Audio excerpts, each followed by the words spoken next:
New on Curiosity Stream. I'm James Burke. I'm going to take you on a journey through time.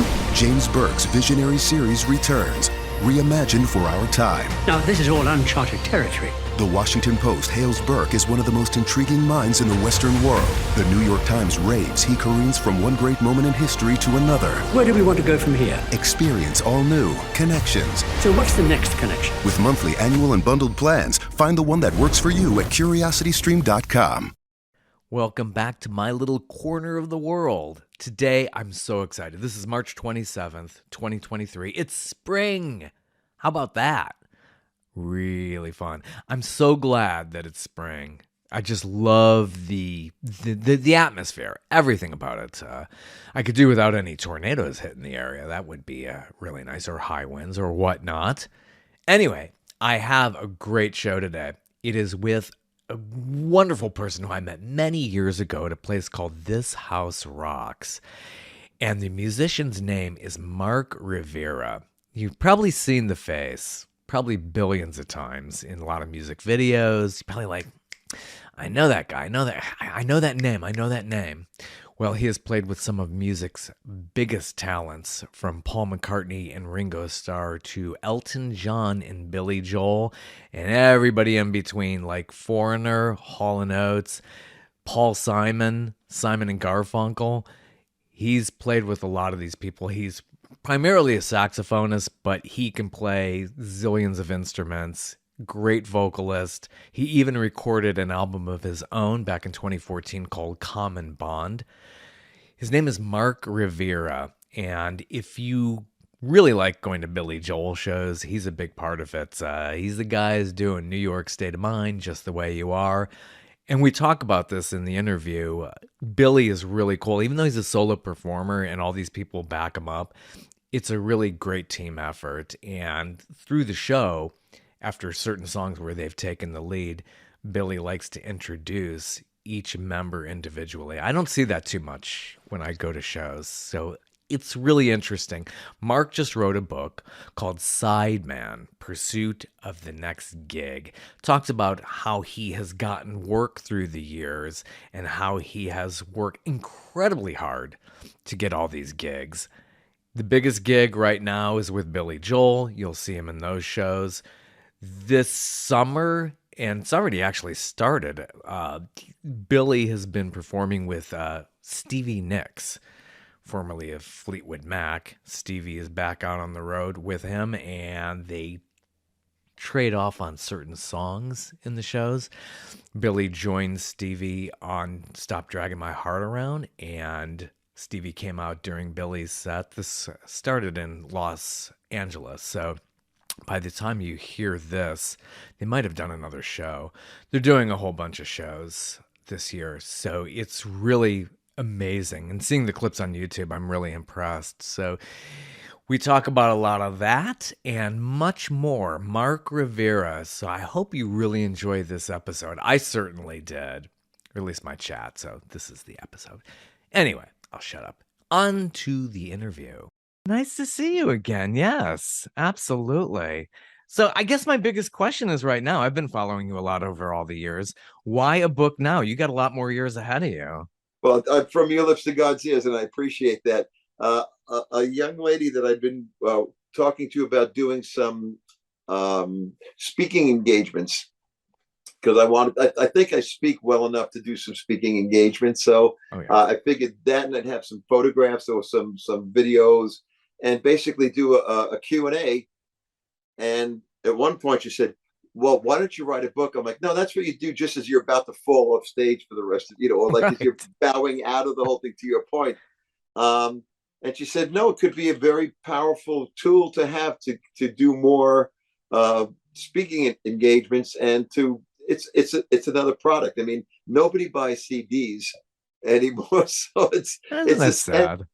It's a sad state of affairs that way. But a book is something that people actually find interesting. And it happened I met the woman, I think, in February of 2020. And as it turns out, we came back from a gig with Billy. March 6th was the gig, March 7th, 2020. We came back from Mexico City, and lo and behold, a week later, the world stopped, and my wife and I caught COVID. And then, well, what better thing to do with your COVID vacation than write a book? So Yeah. Yeah. It really yeah. is. And a lot of art came out of that from a bunch of Yes, artists. yes. In fact, a lot of people were doing the Zoom shows and stuff. But I have to say, I did one or two of those, and I'm allowed to say, just left me cold. It's look, we're having a wonderful conversation, but I'm not trying to. Hey, let's listen to my next song. It's that whole Yeah. presentation got a little bit stale to me, or it seemed forced. Whereas when you're at a gig, whether it's 20 people or 20,000 people, you're getting the response, you're getting that energy, and that's what we thrive on as artists. And I look, it's all about communication. Yes. Be it a conversation, be it a huge gig, it's a response. I just saw a great quote from Sheila E. talking about funk needs to be funky. And the key to making it funky is the space that you allow between the notes. Because, if you get these guys, it's like a painter knows to put a certain amount of stuff on a canvas, a certain amount of color or depth in a canvas. Then there's certain things that are left alone for imagination or just for the art itself. And she's 100% right, because when it grooves and there's space for bass player to get in, and that's when the real communication happens, I think. Oh, totally. So how did this come together? How did you write this? And did you journal a lot, or you just had to sit down with somebody and really piece together a lot of stuff? And I love the way the book is put together, because you weave being in COVID and going way back to your childhood and growing up. How did you get all that together? And how did you come up with that strategy to put the book Well, together? well, I appreciate that, Bob. And I did not come up with that strategy. I just met a gentleman, a wonderful co-writer, Mike Ponce, and he wrote Keith Hernandez's memoir. And I think, oh, baseball. Baseball to me, everything is sports and music, because I think Okay. they go hand in hand. Anything having to do with the team is relevant. So I liked his style, and as I said, my wife and I got COVID just around St. Patrick's Day. Now that Oh I think of gosh. it, How which did is that tomorrow. happen? Yeah. You get that Yeah. in Mexico City on the way back. Oh my gosh. No, the crazy thing, it wasn't in Mexico. A friend of my wife's, that they went out and everything. This is before we had masks, before we had before there was any Yeah. testing, because we got it on, or like I said, around March 17th. We couldn't get tested till her birthday, April 17th, a month later. But my doctor said, "Oh, you got it. You definitely got COVID." Oh, jeez. So anyway, we spoke, and Mike and I started speaking probably in April. After that, and I'd call him, and we'd sit down and talk. And I found it like as if I was speaking to a therapist, because he had asked me a question, and it was cathartic. It's Mm. like this wash of stuff. And as I mentioned, a musician without the ability to perform it's like you're depriving me of oxygen. So it was a way for me to get back. And to your point, the idea, he kept calling, I never heard the term, but it makes perfect sense, from the contemporary to the past, and then towards at a point maybe look to the future, which is always a scary thought, because it's like I like to stay present as often as possible. But he did a great job. The first thing is, up in the, well, first of all, my greatest thrill, if I may say so, is that Ringo wrote the foreword. It's a beautiful And forward. Yes. it's pretty amazing. Yeah. Just a person who changed my life, as the Fab Four did. It changed all of our lives. For him to first of all consider doing it was amazing, and then what he wrote and how he spoke about me, it was just heartwarming. And people have read that. In fact, the drummer Chuck Berge in Billy's band, Mhm. I gave him the book, and he read it. He said, "Dude, I can't handle it." You can't It's wrap like, around your head. Yeah. yeah, exactly. And uh, look, I'm gushing. He calls me on the phone, and I'm still like, "Hi, Richie." It's like, breathe. Don't say anything stupid if you can help. But it's wonderful, and that whole action or interaction between the contemporary in the past, it led me to realize a lot of things. I think the thing that it led me to realize most of all is my level, or the humanity's level of vulnerability, because that's to me at this point in my life. I'll be 70 in May, and I'm like, okay, what do we do, and how tough do you think you are? And as you read in the opening about when I met up at Yoko's apartment, and having worked with John, and then seeing John's glasses, it was just, gosh.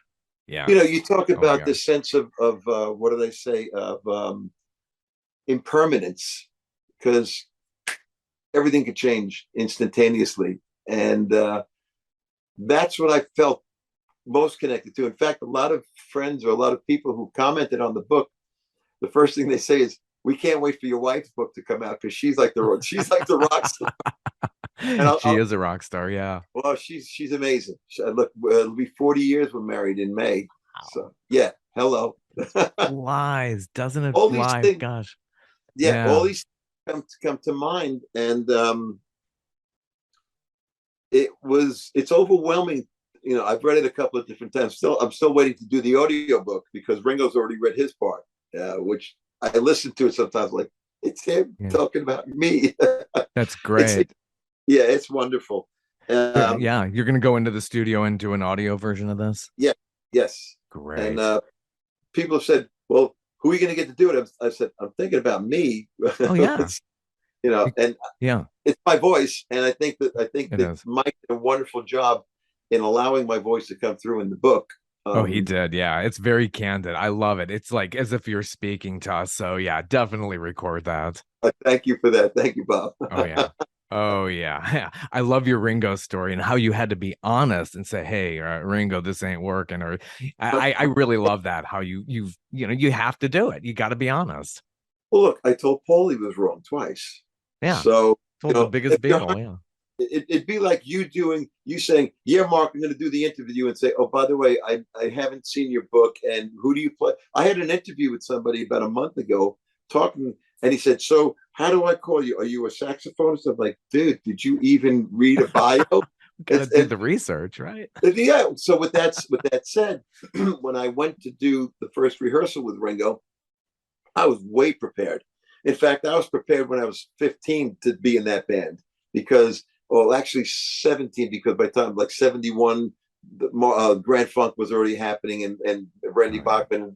So all these great things, but to be around that level of greatness, I had to say in 1967, which I still call the greatest year in rock and roll, in my opinion, if I could be slightly crude, I was 14 and I was getting high and having sex, so it was great. 14, and that music was out. And I'll give you 4 examples. Jimmy put out Are You Experienced and Axis Bold as Love. The Beatles put out they put out Sgt. Pepper and Magical Mystery Tour. Cream put out Fresh Cream and Disraeli Gears. My dear friend, may he rest in peace, Gary Brooker with Procol Harum put out Wider Shade of Pale, and not even getting into, and Felix Cavalieri put out the album Collections, because when I was 14 in 67, we played that entire album. We played the entire Collections album. So I was prepared, prepared for all of this. And I think the most important thing is your attitude and how you approach people. You've read it, and my father said it, and I live by it. You could be confident but not arrogant. You could speak. If you have respect for, first of all, for yourself, that respect will always translate, and the person will know that you're respectful, and in turn give it back to you, I believe.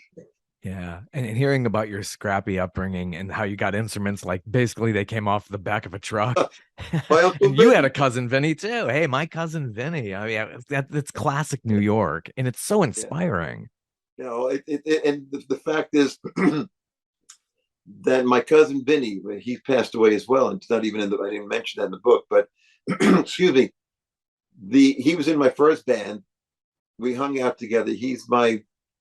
His grandmother and my grandmother are sisters, and there's probably 7 other Vinnies in the family.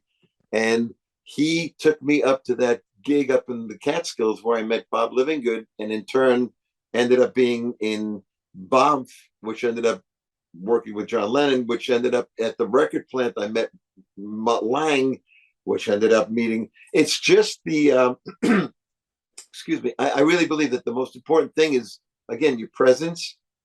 And when you do a gig, you never phone it in, because you never know who might be in the audience, or for that matter, you shouldn't do it just because it's the right thing to do. If you call yourself an entertainer or a performer, perform, entertain, do that, and be present.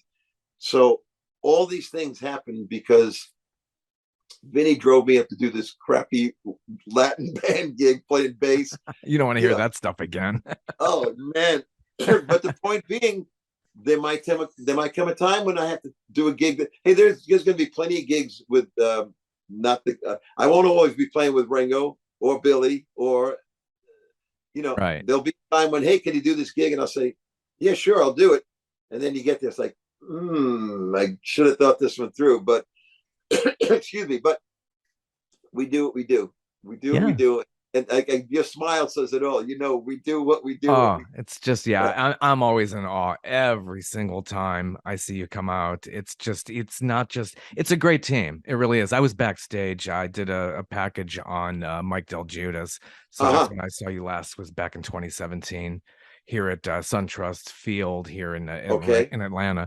And it's like a family. And I think you kind of touch on that in the book, how you're a team, you're a family, you all know your parts, and it's just such a well-oiled machine. I'm so impressed every time I see you go out with Billy or with Ringo. It's just really amazing. I'm always taken aback.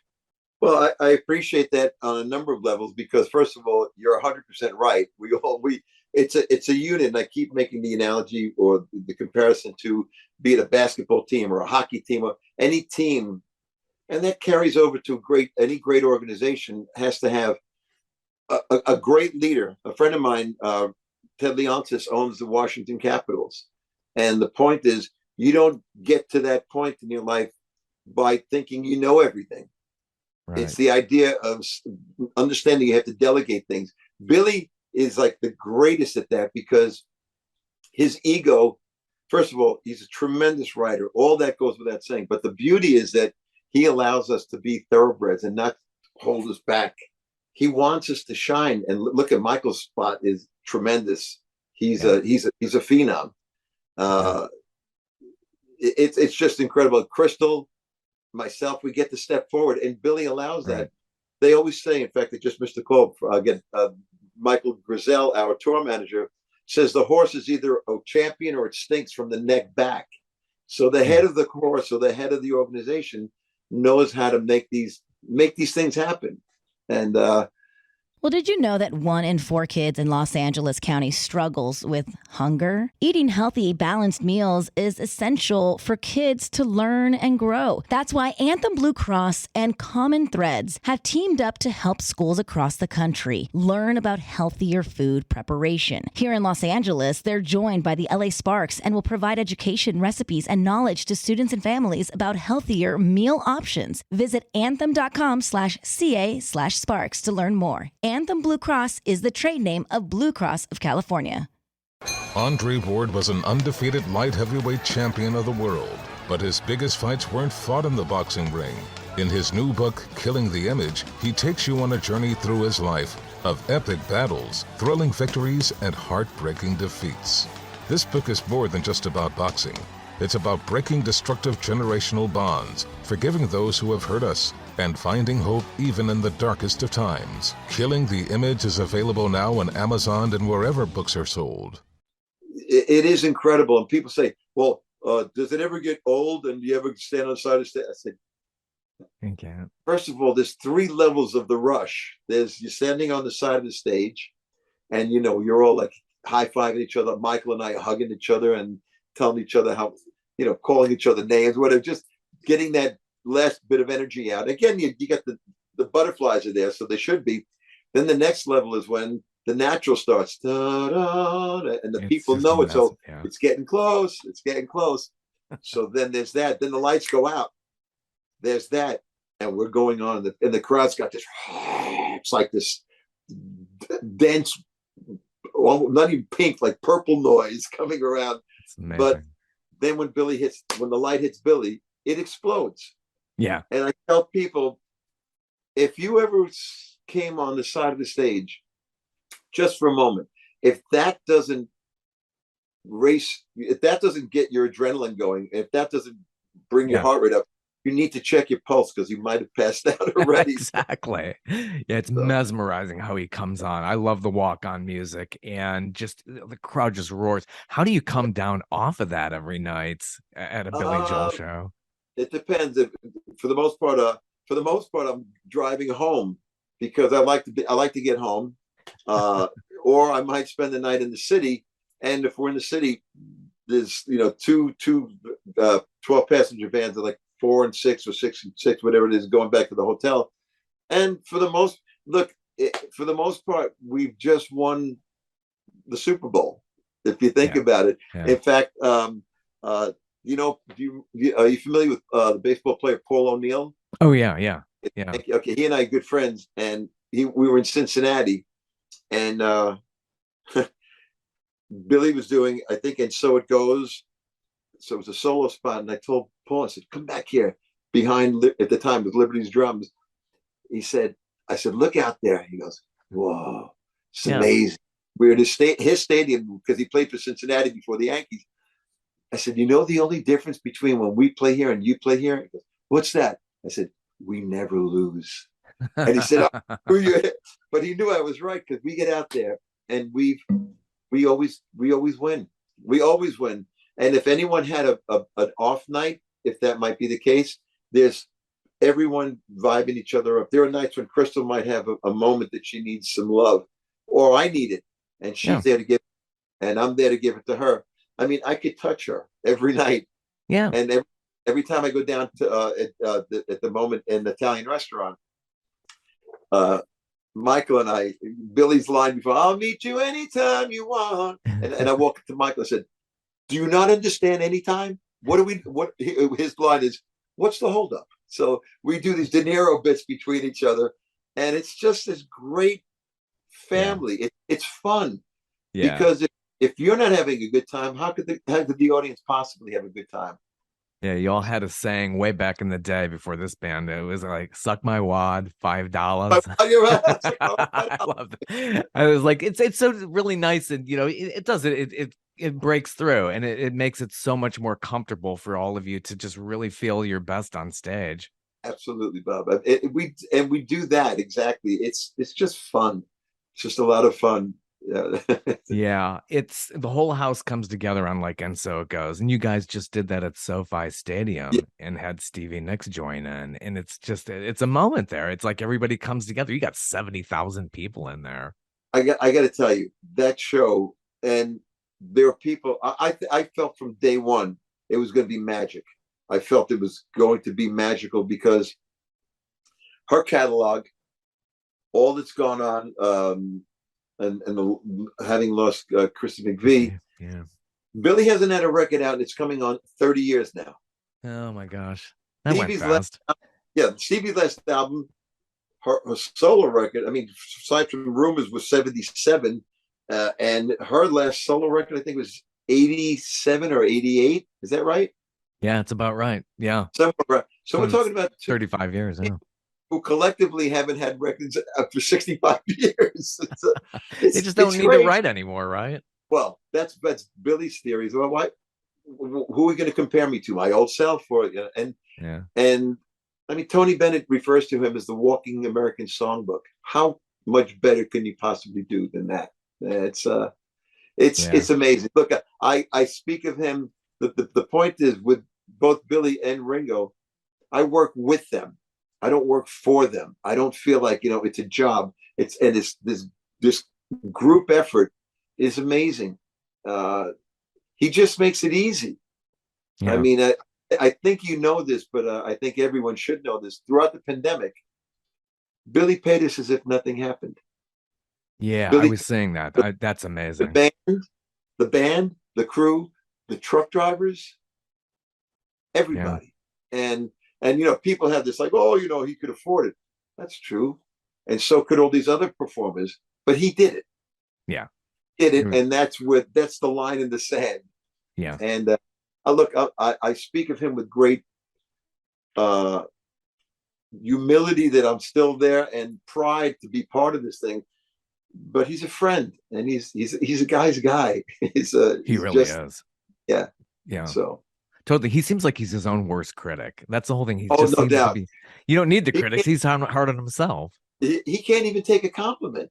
It's almost like, hey, Billy, I had this. It's like, stop kvetching. You were great. You know, it's funny, but he's exactly that. He's his own worst enemy. And I don't know if I could do this. And he'll go out and it's almost like, I don't know if you remember, but the Willie Mays story, that he got hit by a pitch and he hobbled down to first base, and then he stole second and stole third. So I got this. Yeah. You know what I mean? It's incredible. And he's 73. He'll be 74 in May. Okay. Yeah. And he's still rocking it. I mean, the other side is Ringo's 83.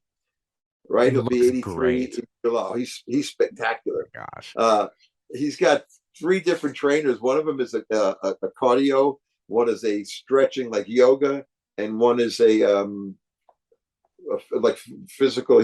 He does some bands and stuff, but he's in amazing shape. He also is very critical of his diet. It's pretty amazing when I look at him. The guy's 13 years older than me. Like, wow.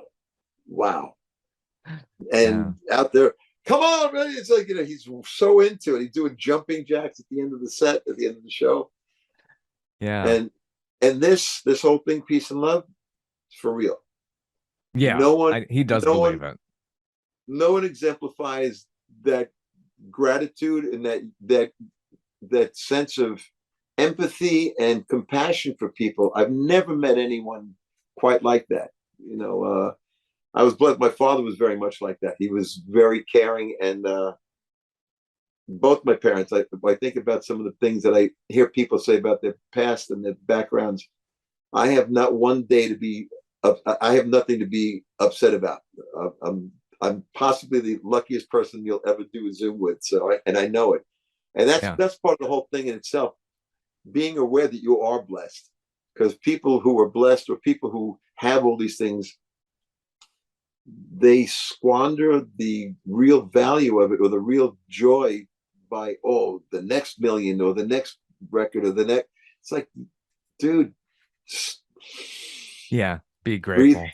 Be grateful. And Ringo's one of his famous lines, it was something I live by, where he said, "You breathe in faith and breathe out fear."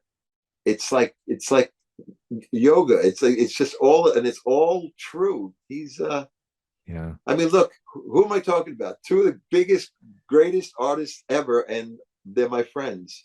So and one from the greatest band that will probably ever be and should be. And I hope nobody ever eclipses the Beatles. It is just perfect. No one can for 2 reasons. A, there's no talent out there like that. I got to say, look, there's some people that I love. People ask who I'd like to, like, I love Dave Grohl. I love certain artists who are just tremendous, but no one will sustain. We're talking about, February 9th, 1964.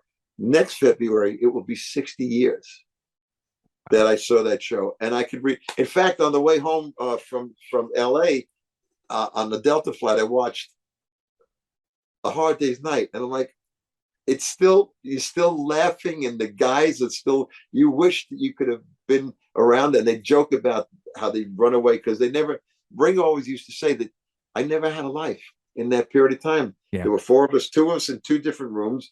We had to go from here to here to here to here, and to your point again, no one will ever eclipse that landmark. But I'll tell you another thing that I'm involved in. No one will ever get a run at a place like, or let alone the Madison Square. We call it the Madison Square Dinner Theater because we're there so often. But the house band. You are definitely the house band. But no one will ever think about it. Because Fish goes in there and plays 14 nights. They do what they do. But it's not a run of like it's not a continuum.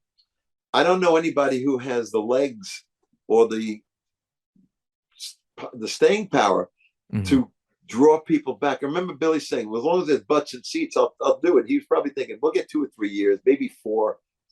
It's the 9th year. Yeah, who knew? Who knew? So it's really amazing. I think there are a lot of people out there like saying, I never got around to Billy Joel. I never got like people, my age or older, even younger. It's like I just never got around it. And they're still filling the seats. And look how many years now. Well, you see kids, you see grandchildren like 11, 12 years old with their grandparents or their parents or whatever the case may be.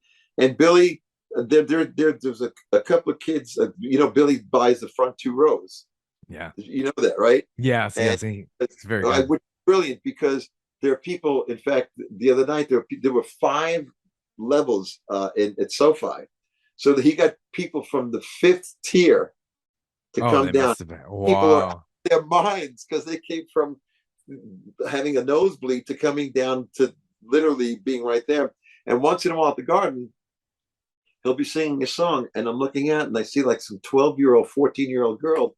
She's singing the words to, not We Didn't Start the Fire, but the early stuff, like The Entertainer. How could she know? Her parents might not have been married when this song came out. So it's a phenomenon that I'm blessed to be a part of. I mean, you can hear it. I talk about it. Does it get old? Hell no. It's fresh every day. We want to get better and better. And because people ask me questions. You've been in, God, it must be like 7 or 8 iterations. Is that the right word? I always worry about stuff. Yeah, that's about right. Yeah. Okay. The band, yeah. Of this band. And they say, well, how does this band, because Liberty DeVito, and you have a new drummer, or somebody, this is the words they say, somebody replaced, Chuck replaced Liberty DeVito. I said, Chuck is a spectacular drummer. No one replaced Liberty DeVito. I did not replace Richie Cannata. I am now the saxophone player, but I bow and I play those parts. You'll never hear me come out and play something else on ba-ba-da-ba-da-da. That's how it goes. And being respectful to that is what it is. The difference between that first band and every iteration of the bands we've been in to this band now. The first band was like a 1970 Buick with that big steering wheel, a V8 engine with the roll down windows, and you had to roll the windows down because it was so damn hot in the summer. This band now is that same V8 engine, or maybe a V12, and it's got power steering, electric windows, and air conditioning. It's got everything, all the bells and whistles. It's got all the power, but it's got every nuance covered. I mean, Billy will turn and start doing a Hendrix tune, and he'll say the first verse, and I know all the words. That's what I know all the words to all the songs. And then he'll take it over to Michael, and Michael will sing rock and roll, and now Crystal's singing River Deep Mountain High. It's fantastic. It's the sense of, hey, go ahead, you go now, and he means it, because a lot of guys kind of half mean it. Oh, I want my band to shine, but not too much, no light. So I want to keep my spotlight on me. He's very cool with it. In fact, it's almost like they probably want to see him more, or whatever. She's cuter than I am. You know what I mean? He does. He gives you all the spotlight. He introduces everybody. For those who haven't seen Billy Joel in concert, He introduces all of you. If you took the lead on New York State of Mind, he introduces you. He introduces Tommy Burns after Allentown does the guitar part, and it's really nice. And then he gives the mic over to Mike to do a Puccini. And how fantastic! I mean, every night I'm on the side stage and, son of a bitch. It's that good. It's that good. And Billy's like, whoa, guy. And he means it. Because some guys say, hey, it's my guy. And then they go home and win an ass. He loves the people in this band. Yeah. He's connected to it all. Yeah, and not just have you been with Billy Joel, but you've worked with Hall & Oates, Simon and Garfunkel. The list goes on and on. I mean, you talk about how you were involved with Peter Gabriel for the big hit Sledgehammer. Peter Gabriel's ready to go out on tour again. I'm getting tickets. I can't wait. Oh, I got to see that. He's amazing. In fact, have you seen him live? No, that's the one I haven't seen live yet. I'd love to see him. He's my wife's favorite performer and artist. In fact, the I went into in the book, but the real story, the real trick of the story is, I was with Foreigner on the tour of, it might have been Agent Provocateur or Inside Information. I can't remember which. It was 86. Yeah, I believe. Inside. Yeah. But yeah, and we were playing in New Jersey, but the trucks were parked. No, we were playing at the Garden, but the trucks were parked in New Jersey because they had to get the spot, whatever. And our gear was in there. So I'm home for 3 days. Okay, now we have 86. We had, our son was 2.5 years old, maybe, or just about 2. So I'm home for 3 days. My wife is thinking, oh, we're going to spend some time together. Get the phone call from this guy, Jimmy Phelan, who I'd met years prior at Trax doing a little gig. Hey, man, it's can you come down to the power station? Yeah, Jimmy, well, I'm kind of busy. I got 3 days. I'm recording Peter Gabriel's new record. Boom. Call the guy, Peter Wiltz. Hey, can you get my gear? And Sandra's like, you're kidding me, right? I said, no, sweetheart, it's Peter Gabriel. She goes, okay, I love Peter Gabriel, but you're only home 3 days.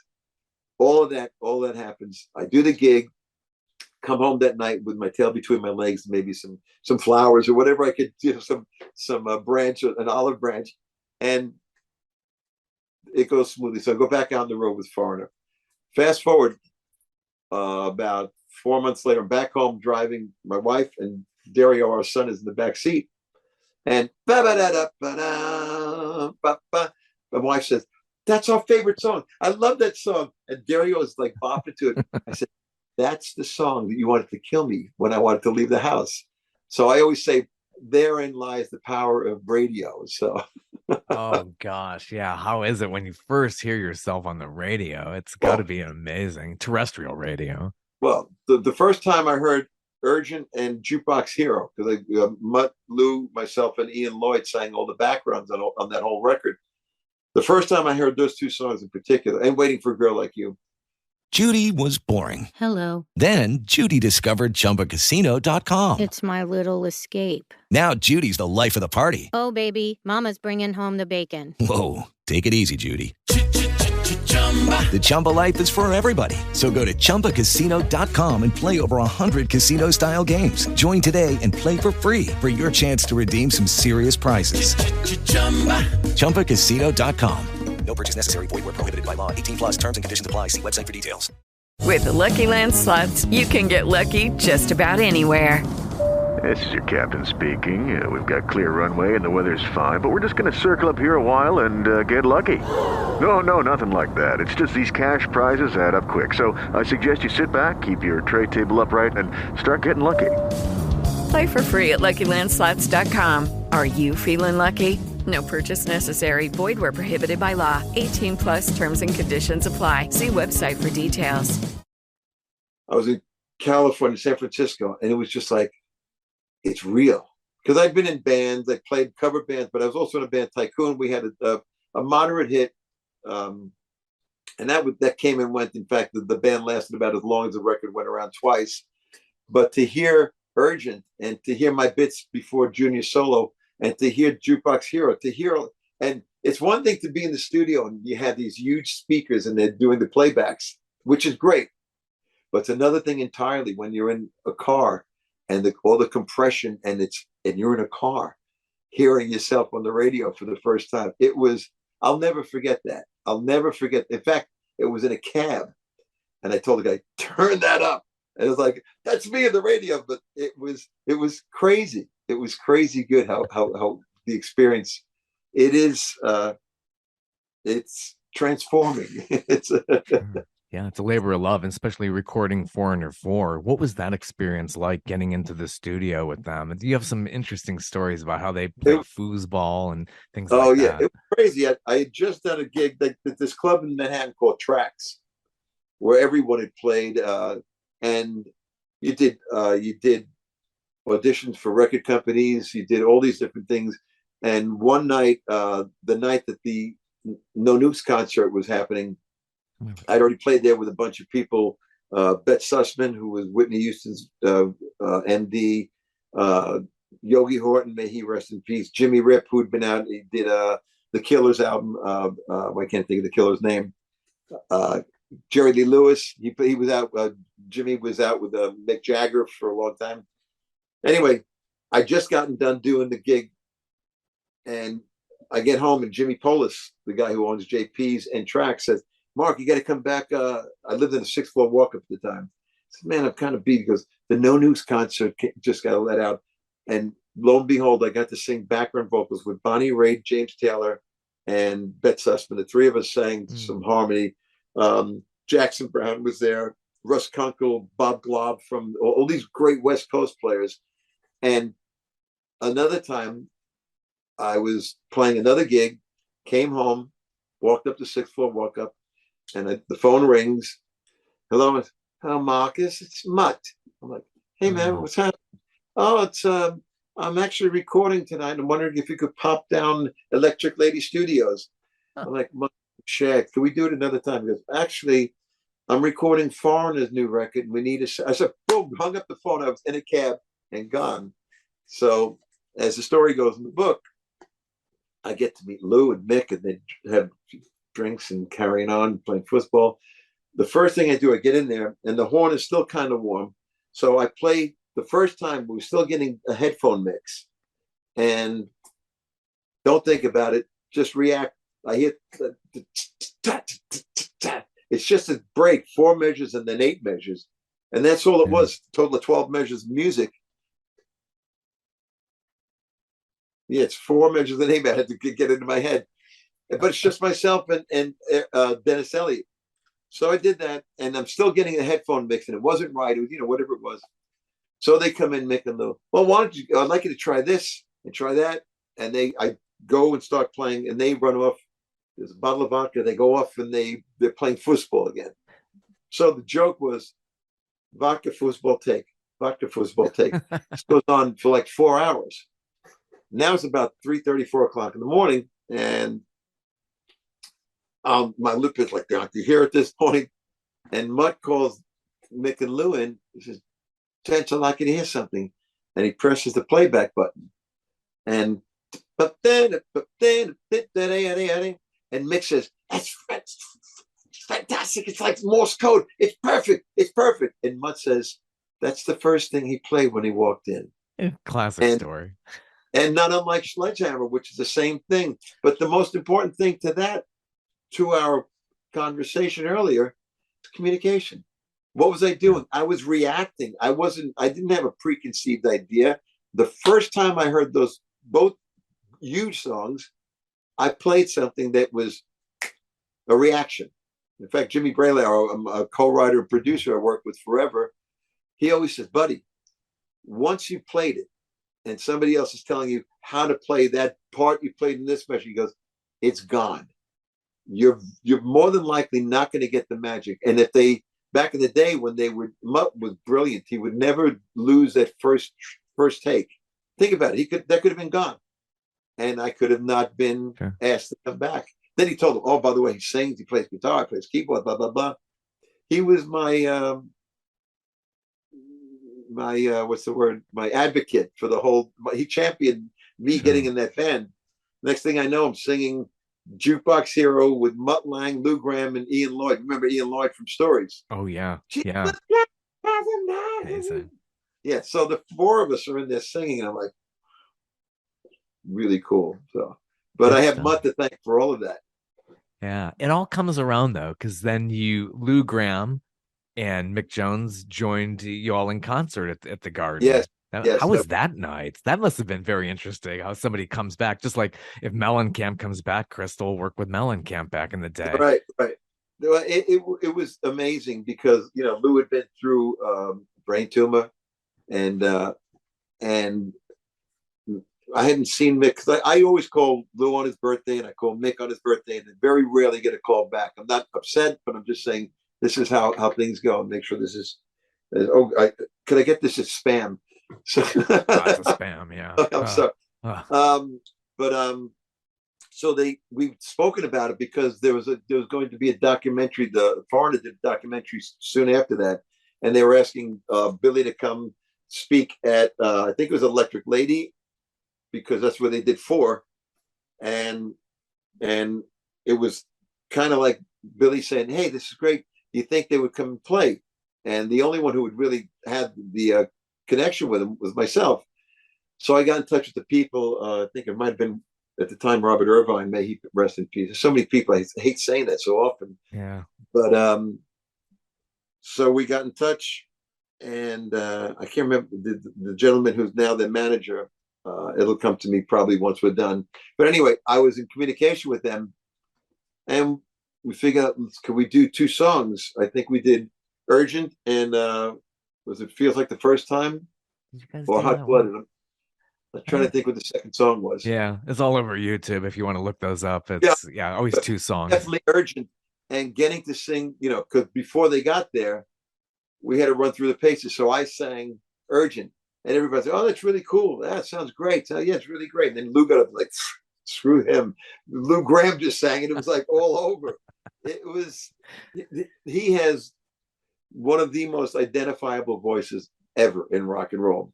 And when he was in his prime, the range was spectacular.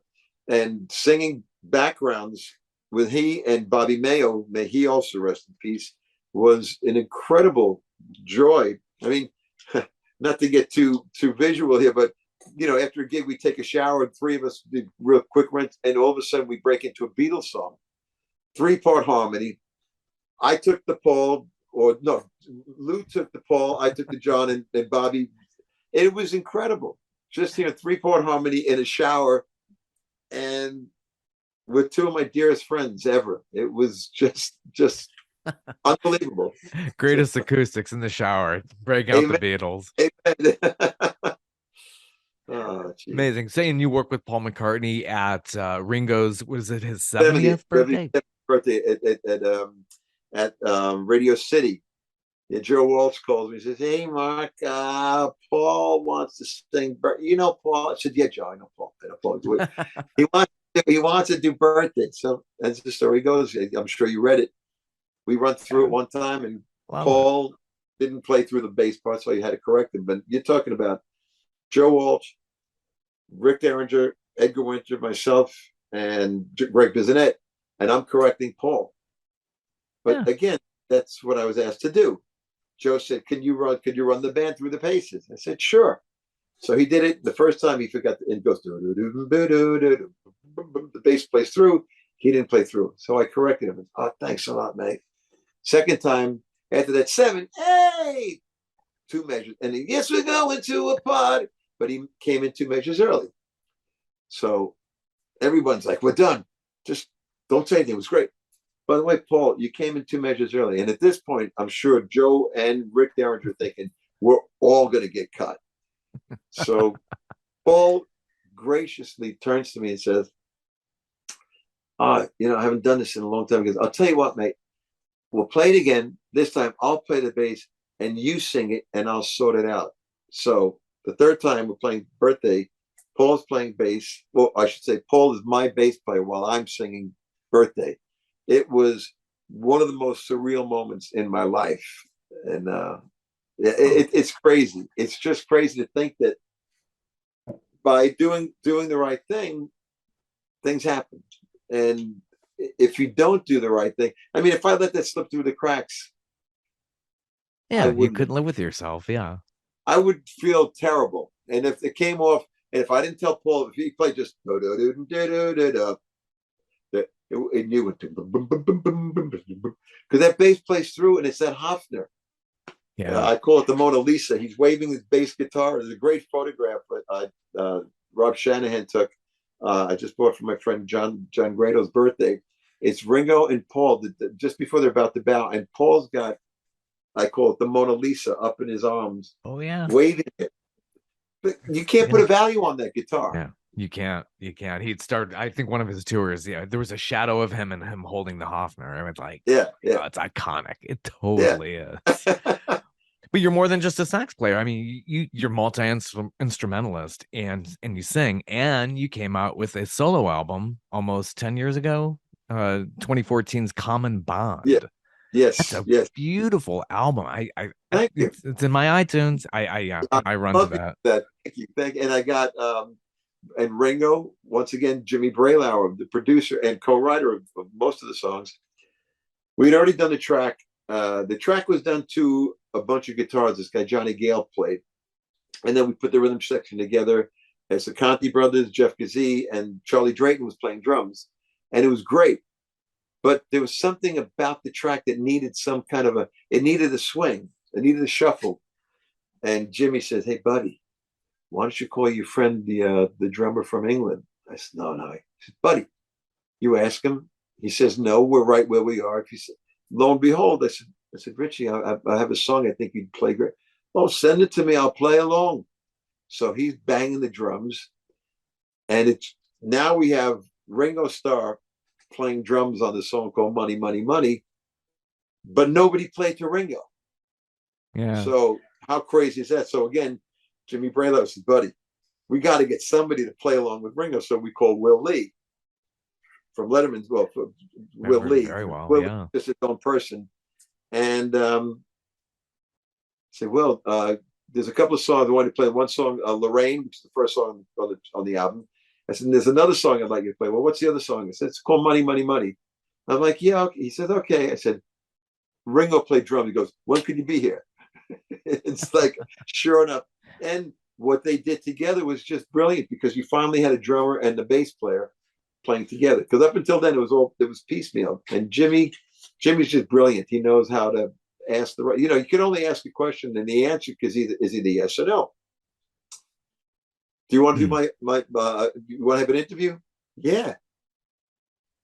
You can say, Mark Rivera, nah, don't want to do it. These are choices we make. But the fact being that it worked out brilliantly. I got Billy to play on my version of Spanish Castle Magic. And Billy said, you mean like he's playing all this stuff? It's like Hush. I said, exactly. It's like Hush by Deep Purple. And he played incredibly well on it. It's just crazy how well he played. And Nils Lofgren's on the record. Andy York from Mellencamp's band, and my dear friend Steve Lukather played on what I think is a very spiritual moment, the song Rise, written by Karen Mano. And again, just sent the tracks out, and Luke played like only Luke can play. So yeah, you have great friends on that one. Yeah, definitely. I have wonderful friends, Bob. I really do. Totally blessed. Absolutely. Yeah. Money, Money, Money. One of the coolest songs ever. Little Steven in his Underground. Yes. He picked that as the coolest song in 2014. It really does. It's just pure magic. So that wraps around Little Steven. Talk about that. Springsteen showed up at the 100th Billy show at MSG. And so you took the sax part on the iconic song Born to Run. How does that feel? Oh my gosh. It's like it's really it puts you in a different place, because I was actually at the record plant cleaning up garbage when they first recorded the record. In 70, what year was that? 75? Was it 1975 Born to Run came out? 76, thank you. 75, 76, because my friend Jimmy Iovine, who I grew up with playing in rival bands, he was the engineer on that at the time. So I'm cleaning up garbage, because I was living at the record plant. I mean, literally living in the we call it the bomb room. And I go back and forth, and I'm walking by, and I'm listening, and I heard Clarence play that solo. I was in they were downstairs in Studio A, and I'm like, whoa. And fast forward to Billy's 100th show, I'm sharing the stage, and again, people say, "Oh, you played, you took over for Clarence." No one takes over for Clarence. No one will ever. And just to have to breathe the same air, to be in the same room with these people is, you just hope some molecules or some fairy dust, like like when Tinker hit the button of the in a Wonderful World of Color. Remember that? Oh yeah, exactly. Well, the crazy I remember thing, that. We didn't have a color TV at my house, so when she did it, was like, what the hell's the big deal? Then I went to my Aunt Grace's house. And that's what they're talking about. I do remember the tubes in the RCA set, and those would go bad. And my parents were like, it's leave it in black and white. I'm like, we gotta get the guy out here. We gotta fix this thing.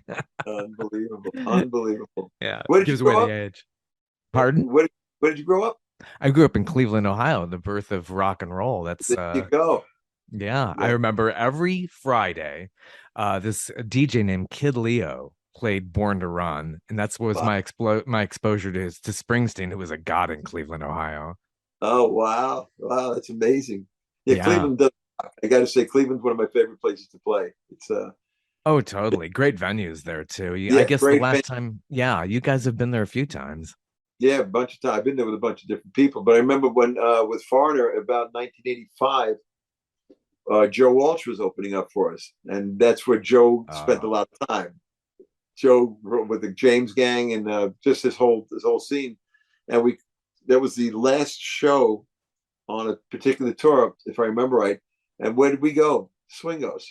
Swingo's the classic place. I think Billy's called that out in concert a few times. Yeah, which is featured in that 2000 film about the Rolling Stone writer, Almost Famous. And Almost Famous, exactly. Yeah, right. Swingos, right? So. I remember it, and I remember it towards the end, and that classic logo, which is so dated. But I remember Swingos. Yeah, Led Zeppelin was there. People, those guys trashed the rooms. Everyone Keith was Moon, there. Didn't he trash the rooms there? Yeah, of course he did. If he was in a room, it was trash. No doubt about it. Crazy stuff. With Lucky Land Slots, you can get lucky just about anywhere. Dearly beloved, we are gathered here today to... Has anyone seen the bride and groom? Sorry, we're here. We were getting lucky in the limo and we lost track of time. No, Lucky Land Casino, with cash prizes that add up quicker than a guest registry. In that case, I pronounce you lucky. Play for free at LuckyLandSlots.com. Daily bonuses are waiting. No purchase necessary. Void where prohibited by law. 18+. Terms and conditions apply. See website for details. With Lucky Land Slots, you can get lucky just about anywhere. This is your captain speaking. We've got clear runway and the weather's fine, but we're just going to circle up here a while and get lucky. No, nothing like that. It's just these cash prizes add up quick. So I suggest you sit back, keep your tray table upright, and start getting lucky. Play for free at LuckyLandSlots.com. Are you feeling lucky? No purchase necessary. Void where prohibited by law. 18+ terms and conditions apply. See website for details. First time I saw you in concert was at the Coliseum, which was actually in Richfield, Ohio, like well outside of Cleveland. And that was on the Innocent Man tour. I remember that very well. And if I remember right, in fact, you're gonna laugh. I actually was taking notes for an interview I did a while ago. This will blow your mind if it's still here. Because I remember talking about in Cleveland, and it was did you say the the Coliseum in Richfield, Ohio, which was basically halfway between Akron and Cleveland. They thought back in the day, that's a great place to put a big arena. People from Akron and Cleveland would come there. Yeah, well, I played there in '81 with Foreigner. Yeah, same arena. '81 with Foreigner and '82 with Billy, because '84 with Billy. Yeah, March of '84. Yeah, because '82 we were doing the Nylon Curtain tour, and it was a great record, one of my favorite Billy Joel records. But it wasn't received like The Innocent Man, or for that matter, like not like The Stranger. It was like a flop by Billy standards. He only sold like 2 million records. Crazy. People would get their eye teeth now for like 200,000 records. So yeah, that's crazy. That's crazy thing, because he was so well established by them, and he put so much blood, sweat, and tears into that. It was his Sgt. Pepper's. You couldn't be more correct. It was this, and the songs that were on there was so. I mean, "Goodnight Saigon" was this just. It was so much. You talk about put so much of your heart and soul into something. "Goodnight Saigon," Allentown, which was like a tip of the hat to the working class. "A Room of Our Own," which is a total John Cop. And then my favorite song on the record, people don't think of this, but "Where's the Orchestra?" At the end of the whole thing, the closer, was just such a brilliant piece of music, and it was so poorly received. So it's crazy. It's crazy. I read about that in Phil Ramone's book, and how that went down. Yeah. I was like, oh, well, we had 2 somewhat big singles. Then you went into Innocent Man. And were you there for those recording sessions? You're on the back cover. I'm on the whole record. In fact, I played the triangle on Innocent Man. I sang all the backgrounds on Uptown Girl. Myself, Eric Troyer, and Rory Dodd sang all the backgrounds on Uptown Girl and Tell Her About It. And the two of the greatest moments in the studio were when we recorded Tell Her About It, Billy sang live Tell Her About It and Easy Money. There were like 14 people in the room, and Phil Ramone, again, genius, said, now let's do this live. I got this. There were 3 guitars, 2 keyboards. Richard T. and I believe Leon Pendarvis played B3. Doug played bass, and there were 6 horns. Myself, Michael Brecker, David Sanborn, Ronnie Cooper, 4 saxophones, John Faddis, and I can't remember the last trumpet player. But we played that thing live, and I'm really not a good reader, so I was like, "Oh crap!" So I, again, shed, but nobody's looking. Billy's in the booth singing, and the whole band, 14 people, I think, about 12 or 14 players, crushed it. 2 takes, done. And I think the only reason we took a second take was just for safety. I think it might even be the first take, and same thing with Easy Money. Just killing it. And speaking of like great performances on that record, the song And So It Goes, Billy wrote in 83. And Phil Ramone, that's crap. Well, why don't you go back and write a real song? It turns out he writes, I think he wrote Uptown Girl and I can't remember the second song, but he came in with his notepad and was like, I'm going to show you. And I'm sorry. This was still for the Innocent Man. He came in, he wrote Leave a Tender Moment Alone and one other song. I can't remember what the second song was. But the point I'm going to make here is Leave a Tender Moment Alone. After that weekend, after Phil said, that's a piece of crap, why don't you write a real song? Billy sits at the piano and they had the drapes, the packing blankets covering the piano for isolation, and his microphone. Liberty's playing like it's practically just a piano vocal. Billy played that song from start to finish, 1 take. That's the vocal you hear on the record. That's the piano part that you hear on that record. And I think it's one of the most beautiful. The chord changes, the bridge is a masterpiece. I think it's one of his best bridges ever. He said, he'll say, yeah, that was a good one. It's like, really? Yeah, really? Exactly. But yeah. That song, Leave a Tender Moment Alone, that's one of my probably top 5 Billy records. I mean, my favorite one is still This Is the Time, because it's so relevant now more than ever. Oh yeah, and, definitely. I've always said, alone. I'll Leave a Tender Moment Alone. This is the time. I was asked about lyrics and stuff like that. I said, if I wrote, but holding you close is like holding the summer sun, I would have said, I'm done here. I could call it a day, and it's just one of the many lines. It's his mind and how it works. It's a crazy thing. I mean, he'll fool around and just make fun of his songs or just change lyrics. And it's like, well, he and Tommy Burns, they have this mind. I don't know. It just goes, and it's something to watch. It really is. Yeah. Innocent Man took 2 weeks to record. It's just like about maybe we think. I think it took 2 months total, but that's everything. That's post-production. And the last session that I did, I was doing some percussion, and I'm pretty sure it was just percussion. I think I'd done all the horns, but I played some maracas or something, I don't know. And I left the next day to get married.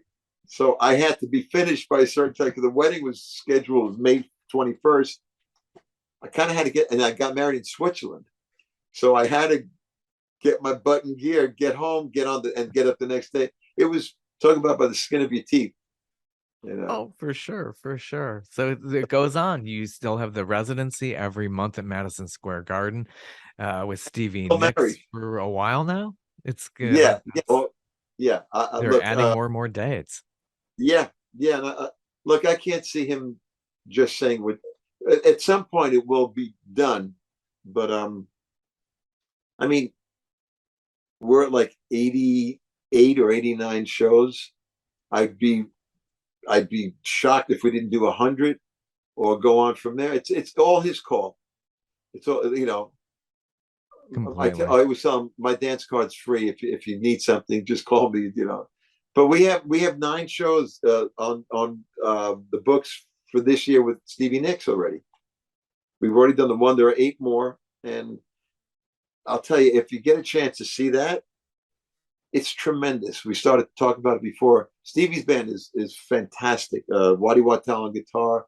They play. She's got 2 background singers, and it's got this vibe. And Steve Cohen, our lighting designer, has these 4 massive screens, and the stuff that Stevie's got in there, it's all this. It's first of all, it's hippie, trippy stuff, which is fantastic. Yeah, it's perfect. The very last song is Landslide. Yeah, it's beautiful. I saw that clip. And what she did, and what she paid tribute to Christy, it's there wasn't a dry eye. Everybody's like, oh my, it was, and it is. If you get a chance, I'll tell everyone who's out there, if you get a chance, this is 2 people who haven't put records out as long as we're saying, and they're performing. The bands and the production. Also, Brian Ruggles, the greatest ears in the business. He's got a lot of power for these outdoor stadiums. It sounds unbelievable. He could work these rooms as big as SoFi Stadium. I mean, I just saw him at, I saw you guys in November at Mercedes-Benz Stadium here in Atlanta. Yeah. And you guys could work with any room. Brian is definitely a genius. That is a challenging room, just like SoFi. It's huge. Yeah. It's tough acoustics. It really is. Yeah. Yeah, I remember Billy was like saying, hey, can y'all hear me back there? I don't know if he was used to that room. Yeah, he kept saying, what does it sound like when I speak? Speak, because he hears the echo. And everyone's like, you're fine. He said, but again, he's that guy. He thinks about, is this going to be all right? It's going to be great. They're you know why? You know why it's great? Because of the prophetic line. And you know what that is?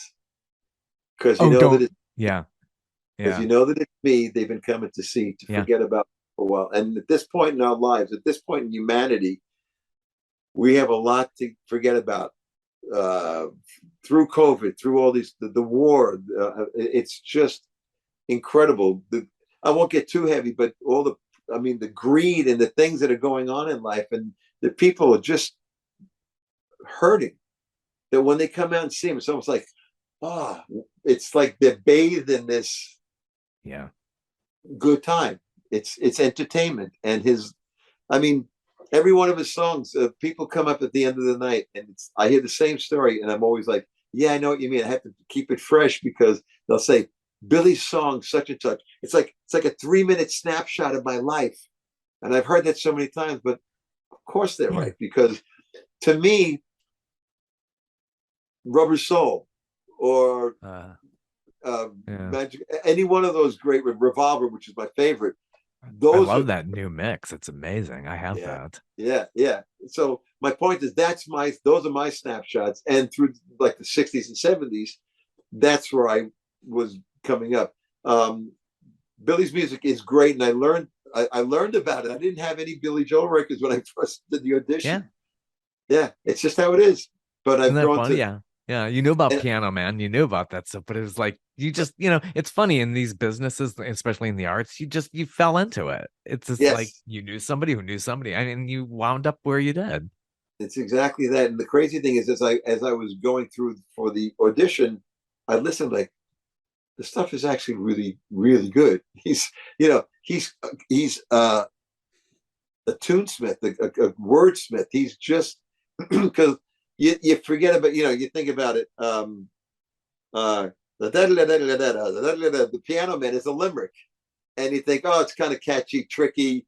But then when you hear songs like Leave It 10 a Moment Alone, because I was listening to, no, not Leave It 10 a Moment, I was listening to Scandinavian Skies or anything off of the Nylon Curtain. It's like, this stuff is deep. This guy is, that's what those Piano Man freaks were talking about. And it is that. He's that good. So awesome. It's just a crazy world, Bob. It is. It is. And we try to forget about life for a while and we come in and you all entertain us and we do. We forget about it. It's crazy now. And I just, we all worry about the future. But it's great to go see a Billy Joel show. And you're also with Ringo. How many tours have you done with Ringo? It seems like a dozen or so. I've done about 8 or 10 that I've actually physically played on, but I've been involved in every one since '95.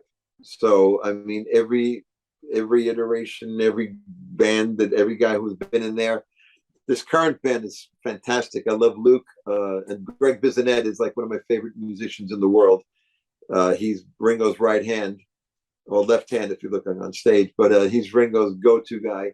The band is fantastic, but I still have to say that one of the greatest joys in my life was being the musical director for the second band that I played in 1997, which was Peter Frampton, Jack Bruce, Gary Brooker, and Simon Kirk, and myself. And the songs were from Do You Feel Like I Do, I Feel Free, Sunshine of Your Love, White Shade of Pale. In fact, a quick story about White Shade of Pale. I went there as a musical director saying, "Oh, we're going to run through White Shade of Pale now." And Gary Brooker, who calls everybody a nautical term, he goes, "Oh, Stoker, you're going to play the organ on that one." I'm like, "Oh, crap. I'm going to play that Hammond B3 part." So I said, "Well, let's do Conquistador today because I'll brush up on it." I'd never played it in my life. I got a keyboard in the room, and for 6 hours, I shedded that part. And every night, it'd be coming up and it's like that little rascals, learn that poem. And I'd be thinking, having a great show, but I got to get the end of the show. I got to play that song. And every night I nailed it, I have to say. And every night Gary would put his arm around me.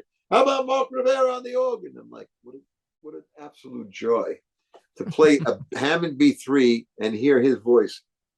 I heard it in the monitors, but I also heard him acoustically because I sat 2 feet away from him, and you could hear me. We're talking about 1967, and that was an incredible group of guys. And there's a picture of them back there. It's still one of my greatest joys of all time.